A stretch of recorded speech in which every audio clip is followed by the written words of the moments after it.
Bueno, egunon.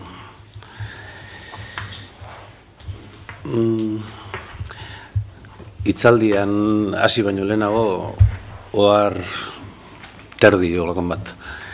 Guk lehenengo abisua jaso gendunean, hona etortzeko, eta garbi ikusi genuen ez ginela ohiko asuntuaz aurrez bat ere pentsatu gabeko jendearen aurrean. Orduan, gaurko hemen guk jorratu nahi dugun kontu hontaz, segurasko emateko baina jasotzeko daukagu zuen gandik.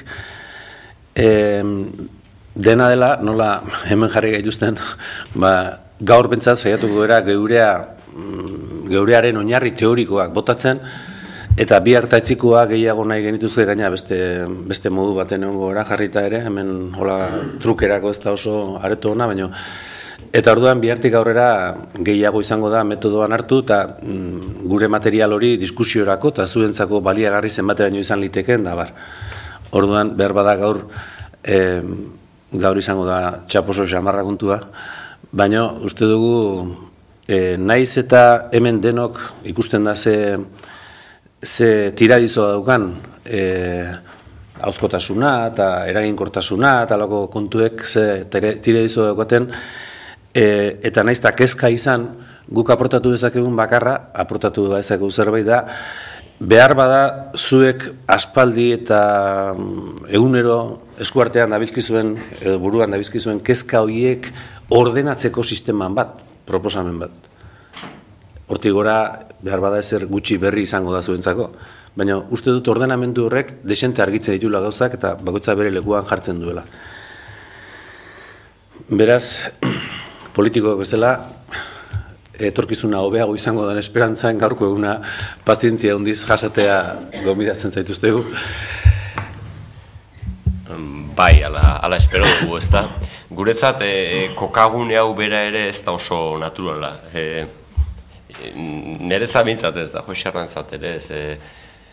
Azken urte honetan igual eman ditugu 50 itzaldi eta olako eta mailaren atzetik bat ere ez ematea eskatzen zigun gorputzak. Zergatik, ez da egit, hemen ari garela ematen duelako zerbait garela. Ni beti horre hona izan nahi zenean da Euskaltzaindiako bat entzun izan dudanean beti iruditu zait hitz egiten duela oso manso, oso anpulo oso, gauza garrantzitsuak esango balitu bezala eta ez zer esan gabe, ez da? Eta hori da, hemen dagoelako eta guan gaudelako, besterik gabe. Gaur goizean, pixka lehenago esnatu nahi zehorze pentsatzea eta hola, egia da, hori nin behar da. Eta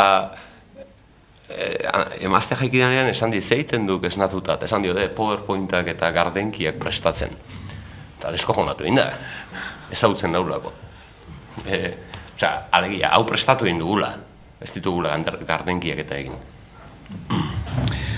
Bueno, hori eta gero bigarren oharrazan ez itxoiteko gure unitate diskursibo bakoitzaren bukaerara. Noiz nahi sartu protesta egitea, kontraproposta bat, nahi ezuna.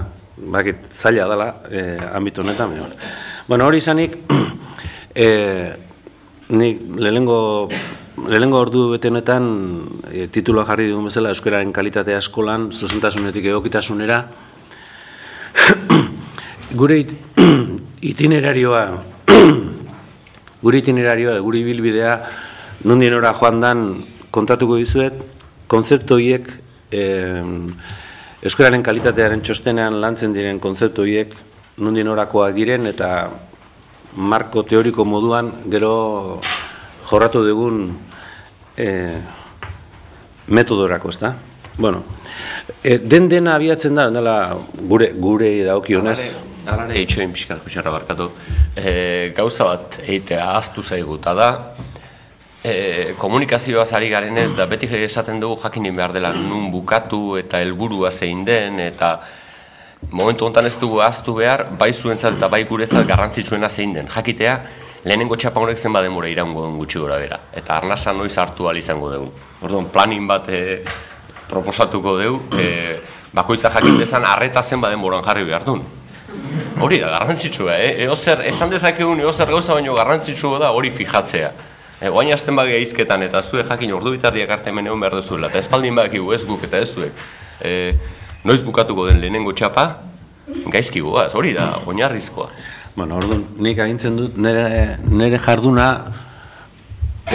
ordu betera errendituko dudala, lehenengo parte honetan, baina naiz ez dut hartuko nire gain Andoniren oinoarren erantzunkizuna. Aztek izan bat irango duten horiek. Hori da, ordu betean egingo dugu lehenengo saio hau.